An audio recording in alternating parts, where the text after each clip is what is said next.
3 والأخيرة 1. سليم 1. بعدين بتعبي النموذج على راحتك أو راحتك طبعا. من تحت بتعطي المجموع، بتضرب مثلا العمود الأول ضرب 5، الثاني ضرب 4، الثالث في 3 والرابع في 1. بتعطي المجموع. إذا كان عندك 90 فما أكثر فأنت وضعك ممتاز وأنت أستاذ في إدارة الوقت. إذا كان إيش؟ 90 وأكثر. على فكرة اللي بياخذ 90 يستحق تكريم صراحة. يعني 89 يمكن تأخذ، أما 91 باخذ بس متمرس. إذا من 75 ل 90 وضعك منيح. شوي من هون شوي من هناك، بتعدل هاي البرامج المتداخلة بتصير تقدر كيف تنظمها، بس أنت وضعك جيد وأنت على الطريق. من 55 ل 74 معناته أنت في عندك مشكلة. خلينا نتساعد مع بعض، بلكي أخذت منها كم أداة تدفع من ال 74 للخانة الثانية اللي هي من 75 ل 90، وممكن تكون نتيجتك 55 فما تحت. وضعك ممتاز جدا، ممتاز من تحت. يعني الوقت هو اللي بديرك مش انت بتدير الوقت. هذا بعدين بتعبوه صوروه عدة نسخ مش مشكلة. بلاش تضرب هنا الصوت سامع. مش عارف ليش بضيع الوقت؟ الوقت بضيع ولا بضيعش؟ في نضيع في عنا وقت مهدور ولا بديش؟ ليش بضيع؟ تعرفوا ليش؟ لخصت وياهن. أولاً تسويف. بكرة إن شاء الله. الليلة بمرق 3، راحت الليلة اليوم أجل الصبح وأجل الفجر، الليلة بمرق 3. بكرة إن شاء الله بسويها. طيب الويك إند، حلو هالإنجليزي ضيفها عندك إن شاء الله. سويها في نهاية الأسبوع. أنتوا بتعرفوا إيش يعني تسويف؟ يعني أجلت العمل لنهاية الأسبوع، إيش يعني صار؟ مهام نهاية الأسبوع وين راحت؟ دفشة للي بعده. طب والمهام اللي أجت بعده؟ خلص تصير الأشياء تفوت في بعض، بتصير المهام تفوت في بعض، الواجبات تفوت في بعض. أول مشكلة عندنا تسويف. كيف بنعالجه؟ كيف نعالج التسويف؟ تسويف أبسط من هيك جملة مش حل. ما فيش. خلوش يبلش. إذا بلش التسويف فالعمل كلها تتسوف. نقطة ثانية، عدم استشعار قيمته. إذا أدركت أن الله عز وجل عظيم ولا يقسم إلا بعظيم. قالوا الوقت من ذهب، وقالوا الوقت كالسيف، وقالوا ولكن أعظم ما قيل قال الإمام حسن البنا: الوقت هو الحياة. الوقت هو الحياة. شو يعني الوقت هو الحياة؟ يعني عادي بروح شيء منه خلاص راح جزء من الحياة. استشعر قيمة الوقت. تعرفوا كيف نستشعر قيمة الوقت؟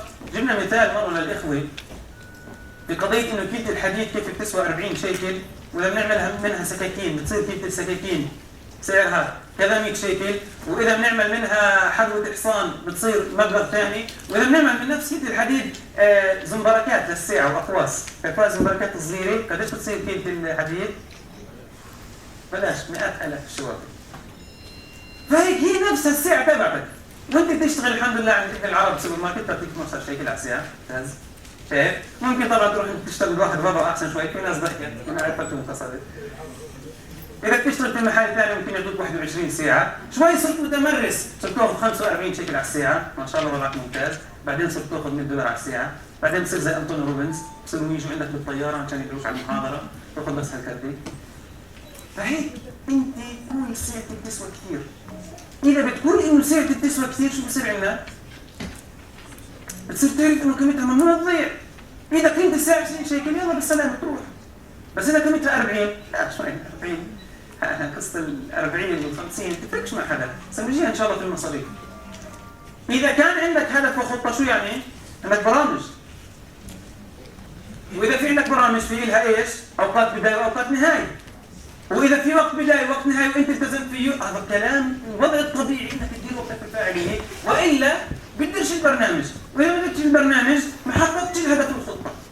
فلازم يكون في هدف وخطة واضحة. إذا كانت واضحة ومكتوبة أكيد الوقت يدار بشكل صحيح. الإذعان لبرامج الآخرين، تيجي شباب نطلع نطلع، ما نطلع، تطلع نزور الأموات في المدبر مثلا، وين نطلع؟ طالع دائما ما شاء الله مع السيارة الماشي دائما نطلع. فبتلاقي في إخوة مرتبين برنامجهم كيف؟ بتلاقي يا اخو مرتبين برنامجهم يوم الخميس بالليل هنا الطاهر بالاردن، طبعا بروح على السينما ما بكمل. يوم الجمعه في ناس مرتبه برنامجها انه انا يوم الخميس بروح بتريح، يوم الجمعه هو زيارات واصحاب وحبايب وكذا. في شيء مرتب برنامجه يوم السبت، وفي شيء مرتب برنامجه اول يوم بالاسبوع، كل الامور مخالطه، شيء عقله يعني نص الدماغ بالاجازه بالعطله ونص وين؟ في المهام. فشو بيساوي بهاي الحاله؟ بقول خليه يوم الحد مثلا انه نقاهم انه يرجع على الجو. في اخ كريم بيكون ممتاز، اللي طالعين الخميس طالع معهم، طالعين الجمعه معهم، ويوم السبت معهم، ولا برامج الاخرين. اذعنت لبرنامج الاخرين سلامتك العافيه. طب بيعمل برنامج، طب انا اجازتي بتزبط يوم الجمعه، ويوم الجمعه بناسبني. طيب انا اللي بزبط معه الجمعه واللي بزبط معه السبت واللي بزبط معه وبقول شيء حدا لا ومش مكسر مواليد امتحان مين بيدرس عني؟ ولا شيء كلها براس الحال. عدم معرفه اساليب وادوات اداره الوقت. الوقت له ادوات وله اساليب، واليوم في يعني عالم التقنيات والاتصالات ممكن نجيب كثير مهارات، ممكن من قراءه ومطالعه، والاهم ممكن من التجربه. إذا أديت مهام معينة في طريقة معينة وحصلت على نتيجة، عشان أحصل على نتيجة أفضل إيش أساوي؟ غير شوية الأدوات وحسن نفسك وطور. وأهم عامل لا يمكن لا تكون بأوروبا ولا بأمريكا، صلاة الفجر في وقتها تعتبر رصيد الوقت. طب هذا كلام نظري؟ لا مش نظري، كلام حقيقي جدا. مين بيصليش الفجر وقته؟ لا شو هالنظرات هاي؟ إذا نسأل مين بيصلي مرات مين بيصلي؟ صلوا الفجر في الوقت وشوفوا كيف البركة تيجي.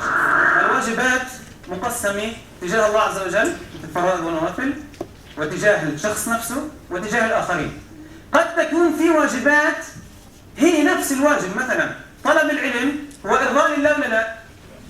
وهو كمان تجاه الشخص نفسه بطور نفسه ولا لا؟ وهو أنا بفيد المجتمع ولا لا؟ إذا ممكن يكون في مهمة معينة هي بتخدم الثلاثة. ممكن مثلا المطالعة مثلا أطور فيها نفسي، ممكن العمل التطوعي وعمل اقرأ والعمل الطلابي والعمل الميداني، وكل هاي الأعمال هي تجاه الآخرين.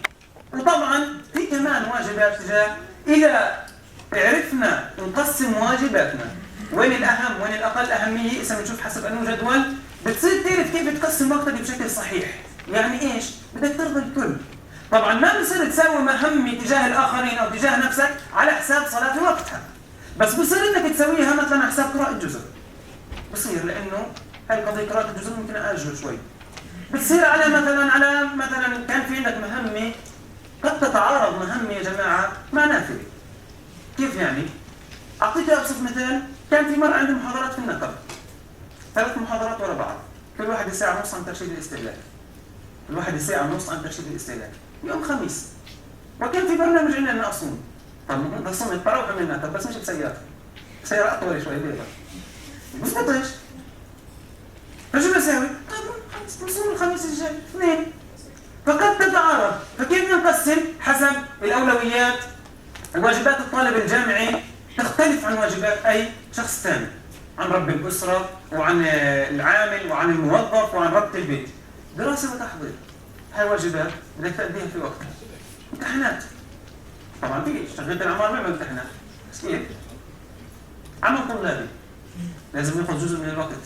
تثقيف يا جماعة، مجتمع كامل ينتظر، مش هيك كان عنوان الندوة قبل شهر ونص، قبل شوي أكثر شوي. الطالب الجامعي حتى لو أخذ دكتوراه في تخصص معين وما كانش مثقف، فيش شيء يعطي للمجتمع. طب كيف نتثقف؟ حسب في الوقت، لأنه مطالع على الكتب بالقراءة. أقول لكم نصيحة، أول شهر وأنت في الجامعة طالع شوية كتاب وتقرأ جريدة، مش مشكلة تتركز أمورك.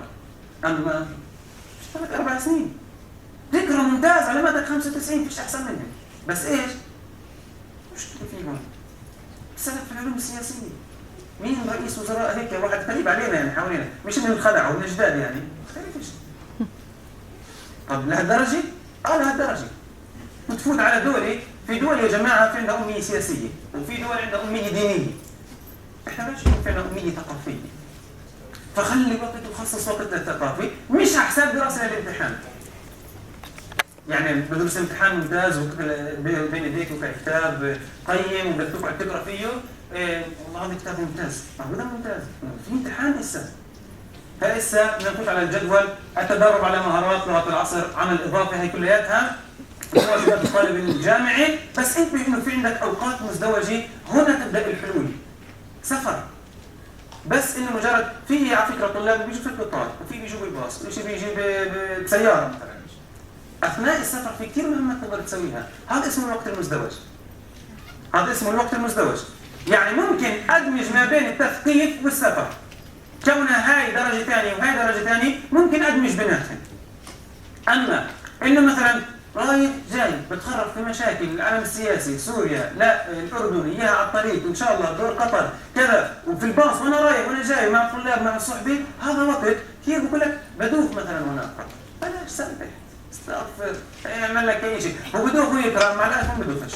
فممكن في كثير امور تقدر تسويها اثناء السفر. الانتظار، انتظار بين محاضره ومحاضره، مادي ومادي، في قاعات الانتظار، الانتظار عند دكتور اسنان، الانتظار عند اي طبيب، اي محل، هاي كلها اوقات بنقدر نستثمرها كيف؟ بانه نفوت عليها برنامج مرفق، فبتصير الساعه تسوى ساعتين، ما هي ساعه انتظار محسوبه علي صح؟ واذا قرينا فيها فساعه قراءه، ساعه انتظار وساعه قراءه هن اكلوا من 5 ل 6، فهي صارت ساعتين. هذا اسمه الوقت المزدوج. بين المحاضرات الطعام، طب اثناء الطعام في العلماء والسلف كان يعني يمضغ الخبز ويحطه في الماء، بتعرف لانه مستعجل، لانه بدأ 800 مجلد. اذا طبعا ما بدناش الا 800 صفحه او 800 كلمه، بس اقل ما فيها اثناء الطعام ممكن اسمع اخبار، ممكن اخلي عيني على حاسوب كذا، اسوي اي شغله. فيسبوك ممكن يكون اثناء الطعام. ليش هو مش فوضى؟ لا هو فوضى، بس الطالب الجامعي لا يعتبر فوضى. بدك تعرف الحياه الجامعيه شيء، والحياه اللي قبل الجامعيه وبعد الجامعيه شيء اخر. مفاهيم خاطئه. نعم. فيش بقول لك انا مشغول، فيش عندي وقت للتخطيط. الجواب العلمي ساعه في التخطيط للمبتدئ ساعه في التخطيط توفر من 2 إلى 4 عند التنفيذ. يعني مهمه لازم تستغرق 10 ساعات، اذا بعطي ساعه للتخطيط فهي بتاخذ 6 ساعات. 6 و1 7 مش 10. هاي للمبتدئ. للمتمرس للي بيعمل مشاريع كبيره ساعه في التخطيط توفر إلى 10 ساعات عند التنفيذ. هاي دراسة. 10 ساعات، كل ساعة في التخطيط بتفضل تخطيط عند التنفيذ. ليش؟ لأنه العمل مش عشوائي ومش اعتباطي ومش كيف بيحكوا بالعامية ساحة والرب رعيها وماشي. لا، العمل منظم، عارف بيسوي هون هيك وهون هيك وهون هيك. الأمور واضحة. في شيء بقول لك سأفقد عفويتي، يعني بقول لك يا جماعة يعني هي قصة فعلا شخصية صراحة، عذرا يعني شخصية. أحد الإخوة مرة وصلت لنقطة خلاف وتفجرت هاي النقطة من تحت راس انه انا متقيد في الجدول وهو كل الامور عفوية. يعني انا كنت شوية مزودها يعني، بس برضه مزودها. فشو معنى هذا الحكي؟ ما تفقد العفوية، يعني خليك هيك، خلي اريحية، ولا انت طالع من الجامعة بتعرف تكتب لك 5 دقائق هون؟ طب رايح على المحاضرة، طب ما بعد ربع ساعة، طب مش عارف طب انت مش عارف بس هو ربع ساعة، انا مش عارف هو هيك. فهاي قضية كنت بفقد عفويتي. سؤال انت طالب الجامعة لازم تكون عفوي؟ هو سؤال. بعدين مين بيقول انه يعني اداره الوقت والتخطيط الوقت هو معناتها ايش تفقد عفويه؟ مين بيقول وجود خطه معناته فيش عفويه؟ لا، في وقت للفسحه، في وقت للاستراحه، في وقت للنفس. وغير هيك اذا العمليه تستغرق هاي ساعه وهي ساعه وهي ساعه، تقول ايش بدي من الواحد الى 4 انفذ هذول 3 مهام، اعطينا 4 ونص. خلي بيناتهم فسح، اتنفس، تعطاش يا اخي. فوت بيناتهم فسح. فعشان هيك هاي قضيه تفقد عفويه اذا في غلطه، هي قضيه تعويد. اتعود ورتب امورك على يوميات بتشوف ان الامور اختلفت. تخيل يا جماعه فيكم 20 دقيقه بكير. 20 دقيقه. تعرفوا قديش يعني بالشهر؟ 30 يوم. قديش بصيروا؟ اذا استثمرت 20 دقيقه. 20 دقيقه بس تكتم، مش تكتم بكير. بني مراه صحيح. لا، ومش يعني 20 دقيقه يروح وانا سخن الشاي نسيت المي، ارجع احط شاي من اول وجديد. حط مي. لا، 20 دقيقه يعني تستثمرهم. ورد، جزء، مطالعه، مراجعه. ال 20 دقيقه تاعت الفيسبوك ايش مكان؟ اذا بتدخل 20 دقيقه على يومك هي موجودات. يعني بلاش تنام. قالوا هنا سووها لهتلر، بس هي مش لهتلر، هي لغه الفيسبوك يعني فيها ما بين الحكمه والمسخره. فقالوا انه هتلر قال يعني الرجل او الذكي بينام قديش؟ 6 ساعات، والمرأة 7 ساعات، والأحمق 8 ساعات. طبعا طبعا مصر مكيفين ما جابش سيرة تعمل 12 ساعة.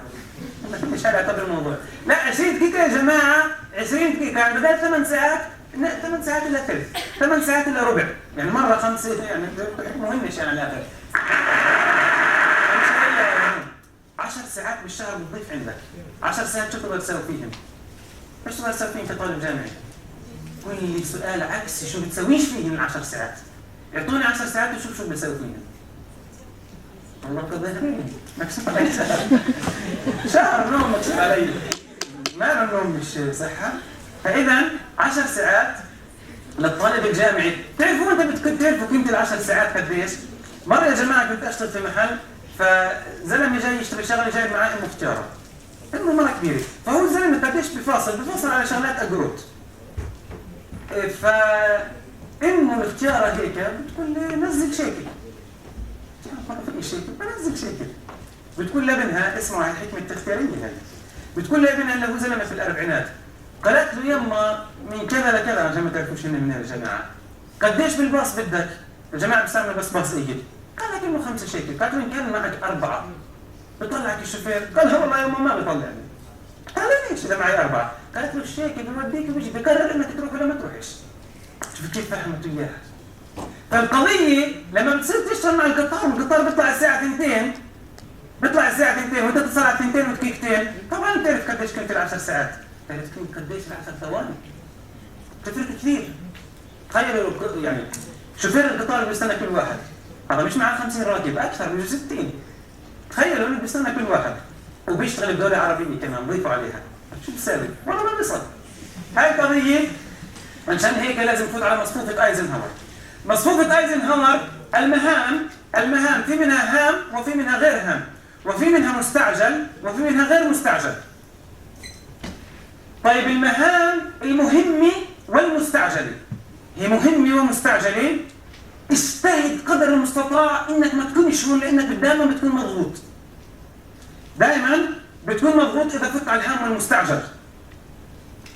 المهام مهمة بس غير مستعجلة، اضرب واجمع واطرح واقسم على انك تضلك في هذا المربع.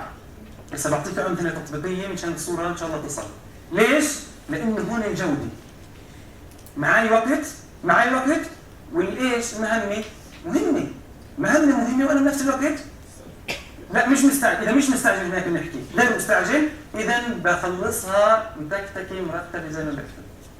بينما اذا على السريع بدك تساومون، هذا يا جماعه فعلا انه نعطي استشارات هيك في الجمعيه، اجى واحد قال عايزك 10 دقائق، بقول ليش؟ قال بدي احط خطه عمل لكذا، بقول له ب 10 دقائق.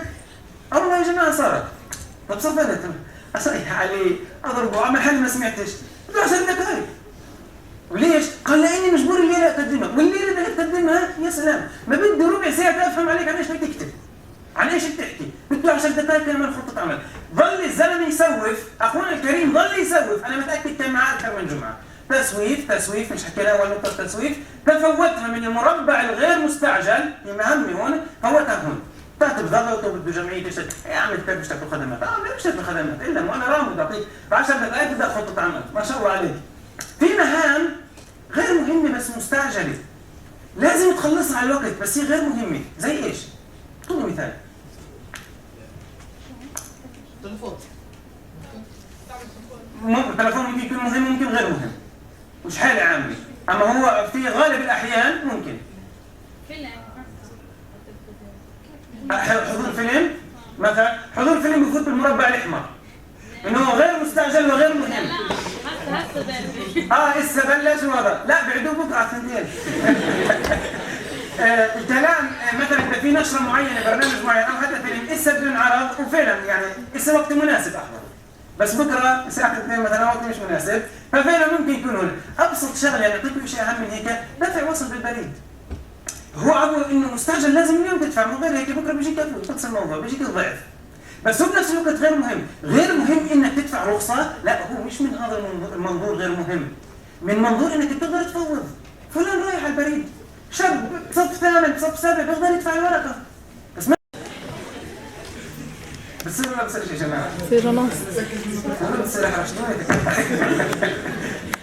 فكانت هاي بس انا بسويها. مصفوفة ايزنهاور بتقول اذا كانت المهام مهمة ومستعجلة هو الطوارئ، بس فيه انتاج اسمه الطوارئ. إذا غير مستعجل بس مهم، هناك الجودة، هناك الإتقان، هناك الكفاءة، هناك الفاعلية، اجتهد تكون هناك. إذا كان غير مهم ومستعجل هذا الخداع. شو يعني خداع؟ بتفوت حالك بضغط وأنت تبغى تطلع من الضغط. تفويض. أو سوي قبل الوقت. أو بفوته مع عدة مهام، فهذا الخداع ومربع الهروب اللي احنا دائما بنهرب عليه. بيبقى يقول لك طب ما أنا مشغول، طب ما أنت مش مشغول. ما أنت بينك وبين نفسك مقتنع إنك مش مشغول، فبفوت على الغير مستعجل والغير مهم. تطبيقات تنظر كيف نتعامل؟ دراسة لامتحان، أنو مربع لازم تكون؟ اجتهد تكون في اثنين اللي كان هناك. طبعا هي اجتهد طبعا إذا الامتحان جاي كويز ايش راح جاي بكره جاي، فهو بطبيعة الحال فات على ايش؟ على المستعجل والمهم. بس إذا في له أسبوع اجتهد يضلك تشتغل على المربع اللي كان هناك الأخضر، إنه هو مهم بس غير مستعجل. ما بيجي وقته إلا ما فيش حاجة تقدر تشتغل على المربع. خلاص ما انت جاهز. تجهيز بحث معك وقت طويل.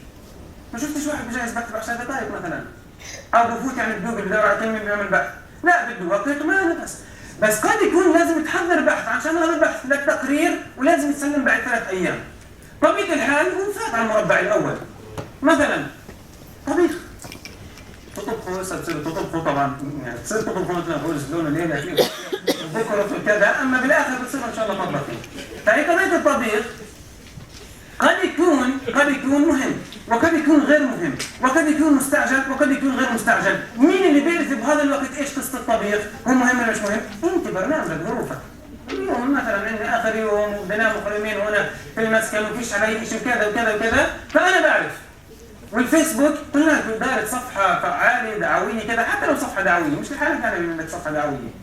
انت تقرر وين تفوت. العمل الطلابي لازم يكون مبرمج ومنظم، فاجتهد انه يكون دائما في المهم وغير مستعجل. قد يكون بالنسبه لك ما لك عضو او انت عضو ما لك فعاليه او دور او كذا، وبس هيك بدك تشارك في النشاط، قد يكون غير مهم.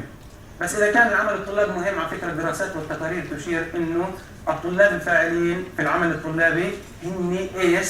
أعلى تحصيلا. تخيلوا؟ من رغم إنهم مضغوطين أكثر ولا لا؟ تفضل متميزين قاعدين ما شاء الله عليك. لا يا أستاذ معي. مطالعة. المطالعة أنت تدور على برنامجك تفوتها، بس اجتهد ما تكونش في الغير مهم. اجتهد إنها تكون في المهم. وإذا كانت في المهم أكيد مش مستعجل المطالعة. إلا إذا أنت ضبطت نفسك كل يوم من 5 ل 5 وربع حال ربع ساعة فقط قراءة. تحت كل الظروف أنت بتحرك فيها، هاي كلياتها صلاة الفجر. غير مستعجل غير مهم، لا ما أجل تظبط. مستعجل مهم. تطبيقات تعلم مهارة جديدة. يعني على أساس إحنا بنفوت على الجانب المالي بعد كثير وقت. تطبيقات على جدول ايزنهاور. دائما نتعلم مهارات جديدة. إذا كنت بالسنة الأولى نصيحة من تجربة، يعني احنا مش نرفض على السنة الثانية، قلد. في طلاب نماذج متميزين ولا ما فيش؟ في طلاب كانوا في الجامعة طلاب وصاروا محاضرين ولا ما فيش؟ قلدهم في البرنامج. تدوشش راسك بإنك تبتكر، لأنك أنت لسه عندك ضغط نفسي وضغط أكاديمي وضغط إنك كثير من أنواع الضغوطات. قلد. وإذا كنت في السنة الثانية لائم. شو يعني لائم؟ يعني أخونا فلان متميز وفلان متميز بس برامجهم تشبهش بعض. بلش شوف شو الأنسب لك. طب هي إيش بحددها؟ بحددها بالشخصية قضية النشاط عندك وأنت. بتشوفوا محور النشاط. إذا كنت بالسنة الثالثة ابتكر. خلاص بالسنة الثالثة أنت المفروض صرت متقدم، قلدت ووقمت وشفت شو أنسب، فبلش إيش تساوي؟ ابتكر طرق لاستثمار الوقت واستثمار الجهد. في السنة الرابعة أنت لازم تكون أستاذ. في السنة الخامسة طريقك مسدود روح أحسن لك. شو بالك بتساوي سنة 5 بالجامعة؟ شو بتساوي عليك؟ فكل هاي المسائل ما ضبطت معك، عشان هيك ضليتك سنة 5. ترتيب في العبارة. في جدول مثالي؟ لا ما في جدول. اللي بناسبني مش بناسبش الطالب اللي بنفسه، بناسبش شق التون تبعي. ليش؟ لأنه في ناس النشاط عندها هي طبيعتها نشاطها إنسان مسائي. هذا الزلمة بيقول لك أعطيني أنام وأشبع نوم، أما إيش؟ عيال ما فتت ما شاء الله ديزل ما أشتغل. فهو عنده النشاط بطبيعة الحال مسائي. وهم نشوفها حتى في بيوت وفي شركات وفي مؤسسات، بتلاقوا ناس فيها مسائي وناس فيها صباحي. بصبح الصبح ما شاء الله نشاطه ممتاز، بعدين ببلش يرجع. في طبعا ممكن يكون غير هيك، بالصبح نشاطه ممتاز، بيهدى الظهر العصر بيرجع نشاطه من اول وجديد. فانت بتعرف امورك بالضبط، هل انت انسان صباحي ولا مسائي؟ ولا عصري؟ عصري من الناحيه التقنيه يعني. فانت بتعرف نفسك وين، وممكن يكون انا بعرف كثير حالات بعز الظهر بسكر حاله وبدرس. خلص وإسا عنده الاستيعاب ممتاز. لا أذكر إني مرة درست الامتحان ما قبل المغرب وظبطت فيه يعني العلامة اللي أنا بدي إياها. اللي بدك تحطه بآخر الليل أنا أتأكد كله نام، كل المخلوقات الكائنات الحية نامت، إسا ببلش أعرف أدرس. بينما من ناحية عمل برنامجي عاكس. بصبح مستعد من الفجر أصبح بالمكتب فيش مشكلة. خلص العصر ببلش هون أعمل ريست، خلص ثاني. بلش تطفي معي. ليش هيك؟ هذا برنامج هاي سيرتي البيولوجية. مضيعات الوقت، عدم وجود خطة، عدم استعمال تفويض، فوضى، تأجيل، هاي كلها بتتعلق فينا. وفي ممكن الزوار، المكالمات، الانتظار، الطوارئ اللي بتيجي حياتنا، هاي مضيعات وقت. كيف نتعامل معها؟ بالتفويض، بعدم التسويف، في وضع خطة. حط خطة لنفسك، برنامج المطالعة حط له خطة، برنامج الدراسي، البحث، كل شيء حط له خطة، حتى لو كانت خطتك صارت لها قوسين بدائية وفيش فيها هذيك المهارات، لا بأس. المهم تمشيش بدون خطة، ليش؟ بعد فترة بتصير متمرس. أما تخيلوا أنك تتخرجت وبعدك ما في عندك مهارة الخطة. رحت على العمل، مصطلح خطة هو مصطلح أساسا غريب يعني.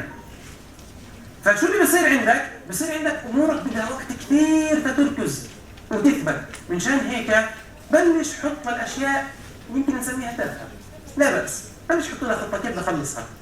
يعني وزع، هون بساوي كذا، هذا بساوي هون المرحلة، هاي بتكلفني هيك، هاي لازم حط بسموه، بتعرفوا الخط النهائي، ايش اسمه بالانجليزي؟ نستعمل كثير. ديدلاين، ايش يعني ديد؟ خط الموت. بالنسبة لي خلص هاي هون خط الموت، شوفوا كيف مسمينه. احنا سبحان الله نتعامل مع كل الامور بالتأخير والتسويف. إلا مثلا موضوع الزواج المبكر بحب فيه بكثير، أما باقي الأمور بتكون بالتأخير ويلا اللي عنده له عمله، اللي عنده له عمله خليه تشوف من طعمي يفسرها 30 سنة. مفاضلة. المفاضلة اللي هي أنا سبحان الله مطبوعة صباحي ترشيد استهلاك. كيف ما بالك؟ زي قصة الطالب اللي مش حافظ غير عن الجمل. يكتب موضوع يكتب لك عن الجمل، طب يكتب عن الأسد، الأسد ملك الغابة ولكنه ملك الغابة ولكن ليس بحجم الجمل الذي يصبر على الجوع وكذا وكذا. على شكل. طيب شو السيرة؟ المعلم سقطه، راح رفع تظلم، سيدي أستاذ المدرسة لقد سقطني المدرس بسبب أنني أكتب مواضيع شيقة وممتازة وقد صبرت عليه صبر الجمل الذي يصبر على هيك قصدي. بلف عن الوقت، عن التنمية، شو ما حكيت، بالتخطيط، بالتنظيم، بالتوجيه، بالرقابة، بدها ارجع ترشيد الاستهلاك، خلص طلعت علي. فالمفاضلة بين الوقت ماشي الأمور لحد هسه صح، بين الوقت والمال. ال 99 كان تلفون الشارك هيجني، تلفون الشارك هذا يمكن يستلقوه بالمتحف الوطني، هذا ما فيش منه بالفليبر وكذا. فكان التلفون كارت، وكانوا في طلاب جامعيين اللي معاه تلفون كارت، وأبوه طبعا يعطيه تلفون كارت، هذا طبعا متميز. ويمكن حتى كان الستارتك شو اسمه هذا؟ تلفون شيء كنا تتذكروه. فكان أحد الإخوة سبحان الله ونحن نراجع في هذه المادة بقول لي لما كنت في اللقب الأول في 99 99 2000 أو 98 99 قال كنت لازم الكتاب خلص الموعد تبعه. خلص الموعد تبع الكتاب بدي أروح على المكتبة أجدد أو بتصل من تلفون الكارت ممكن لما تبعته بشكل 70 بشكل 70 حتى المصاري. يعني اليوم تطلع بتكون معاه رزمه بسموها حفله 300 شيكل بتصير تقول كلفته ابو 400 500 شو 400 500 فكلاتها 100 شيكل 100 شيكل هاي مصاري. هسه طبعا جيل اليوم احنا كذا ما بنستوعب. اما لو مثلا لحقته مثلا حق البوظه هذيك اللي هنكدي اللي كنا نقول له عمي حق البوظه من النص اللي عندك قديش حقها؟ قلنا بفاصل على الشيكل بدك ترجع منه باقي. بتعرف انه قضيه المكالمه شيكل 70 فعلا كانت مكلفه جدا. فكان يفاضل ما بين هل اروح على المكتبه راح رجع مع تجديد الكتاب بكلفني نص ساعه ولا اتصل عبين ما اصل لامين المكتبه اللي هي بتكلفني 6 دقائق. صار يفاضل النص ساعه بتكلفوش من ناحيه اموال، هو بده يجي من السكن يروح عند امين المكتبه. بينما ال6 دقائق يعني 6 في شيكل و70 وهذا الكرت بده يكفيك شهرين خلص الموضوع. فتخيلوا وين كانت المفاضله. احنا اليوم بدناش نصل لهذا المستوى، بس نفاضل بين قضيه ايش بحتاج في هاي اللحظه. شو يعني ايش بحتاج في هاي اللحظه؟ ممكن بدفع اكثر مقابل اني بحاجه للوقت. كيف يعني؟ مرات بيكون في عندي مهمه بنزل من المكتب من الناصري على منطقه الشمال، فنفترض مثلا على طرعان. ليش على طرعان؟ هيك حط نروح على طرعان يعني. طبعا في امكانيه افوت من قلب الكنه، تخيلوا، وفي امكانيه افوت من قلب المشهد. تخيل بس قلب المشهد، هذا شارع ما قلناش في جامعه يعني. اذا فوت من قلب الكنه مسكتني ازمه السير ثلث ساعه، هاي اقل حد. اذا فوت من طريق المشهد انا كسبت ربع ساعه، ربع ساعه، انا بحكي لكم عن اشياء معينه، بس مشيت 3 كيلو ونص زياده. من ناحيه تكلفه في السياره طبعا غير ان شاء الله دعسنا على الصاجه بس طلعنا من المنطقه الصناعيه، شارع مفتوح، انا من ناحيه تكاليف دفعت اكثر. انا بعرف ما شو نتكلم احنا مضغوط قبل لا نبلش. نعم. فالقضيه ممكن انت اليوم بحاجه انك تشتري وجبه سريعه، وجبه سريعه بتكلفك 3 جنيه، بينما اذا روحت مثلا بدك تطبخ ما بتكلفك هاي التكلفه. سؤال، معك وقت تطبخ؟ ولا بدك تشتري وتدفع زياده بس ايش؟ كل دقيقه انت عايزها. فكيف نعمل المفاضله هاي؟ بدنا نعملها بس في هذيك اللحظه. يعني اليوم قد افضل انه مثلا بقول لك كثير من نصائح ترشيد الاستهلاك تشتريش مشترياتك من الدكان او الحانوت الموجود في الجامعه، في الحرم الجامعي لانه اغلى. طيب السؤال، انا معي وقت انزل على شبكات التسوق الكبيره مثلا؟ اذا معي وقت وفرت 30 40 50 بعرفش قديش.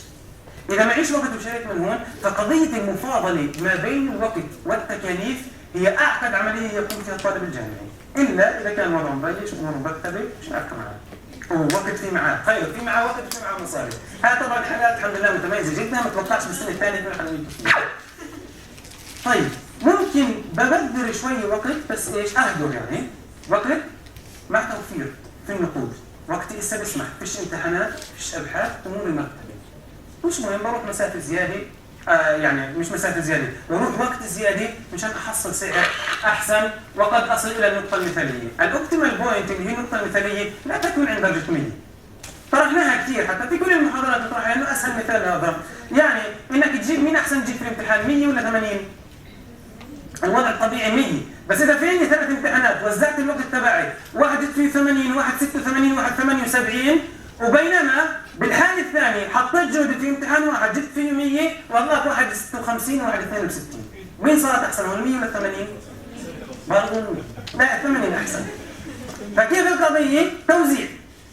النقطه المثاليه قد تكون عند دفع مش ارخص سعر بس ايش بنفس الوقت مش اغلى سعر، مع حفاظا على وقت يتناسب معي كطالب جامعي. وين يمكن التوفير؟ في عندك حطيتها خصوص المكعب، بتعرف هذا بقول هذا راس مربع، صندوق مربع، كعب تقدرش تفتحه.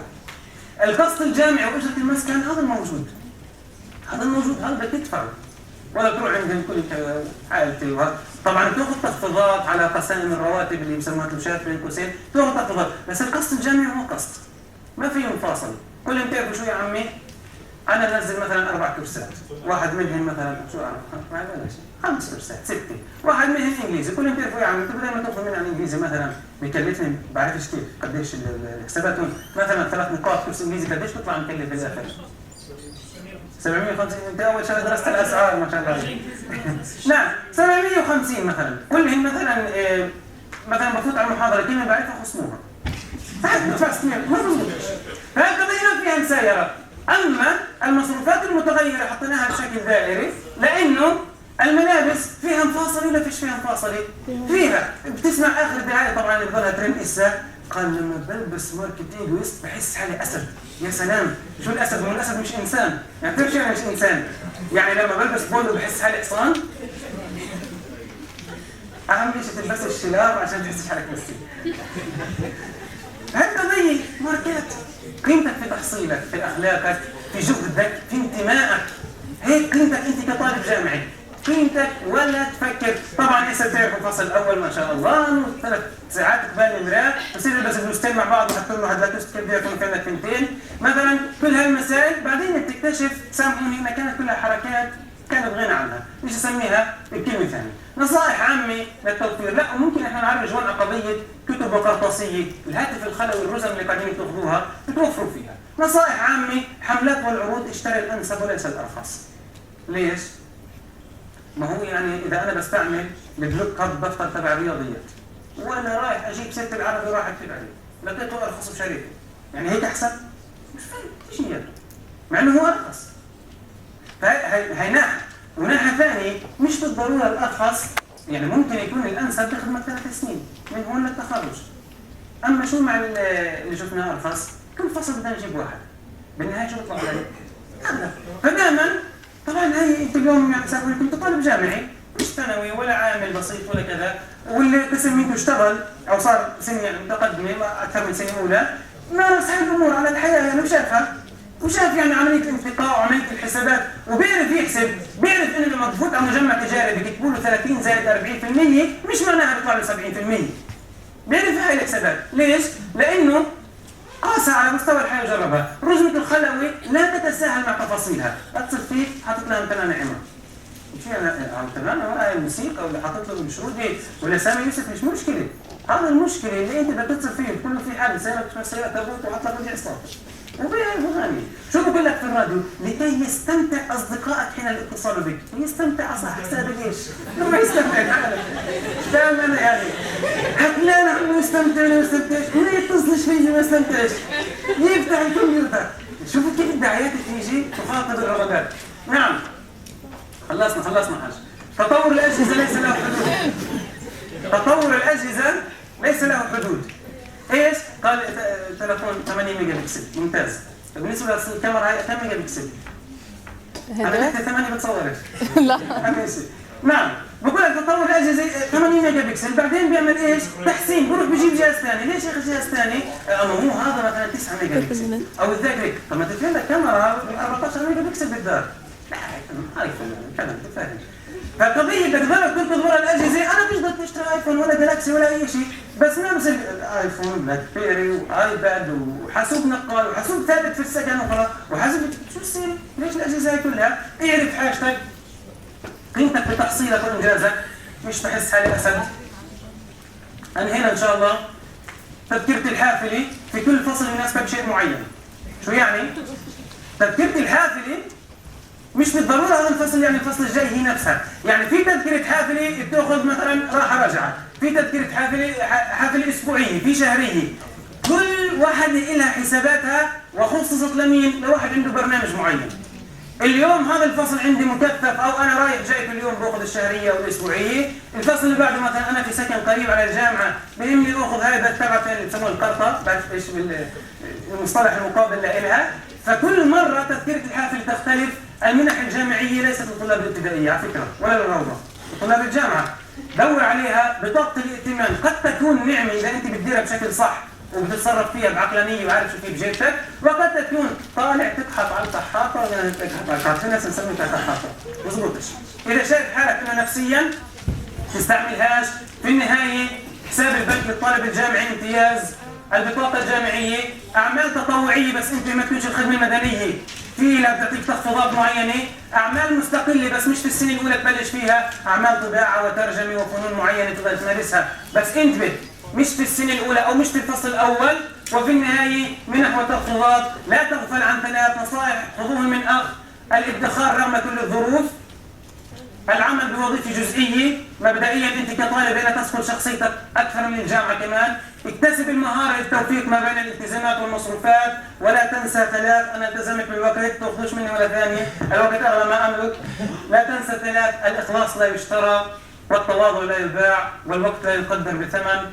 ادعوا الله عز وجل ولا تنسوا دعاء الله فإن يبارك في أوقاتكم وأموالكم وأعمالكم. أخوكم الداعي لكم بالخير غسان، بارك الله فيكم ويعطيكم الألف عافية. إن شاء الله إخوتي وأخواني، بس نبقى جالسين إن شاء الله، إنه أنس يقول كلمة قصيرة. ملاحظة. السلام عليكم. بطلب بس هيك دقيقة تعطوني إياها، اللهم صل على سيدنا محمد، نختم فيها إن شاء الله جمعنا، وكمان مرة بكرر بارك الله فيكم على حضوركم جميعا فردا فردا. حابب اذكر شغله، يا جماعه احنا متاسفين اذا في حدا زعل من مقطع الستاند اب، ما كان قصد منه اساءه او مس مشاعر اي اخواننا في التجمع او اي حدا. وطلب اخير، ادعوا لاخواننا بغزه، بارك الله فيكم، جزاكم الله كل خير ان شاء الله.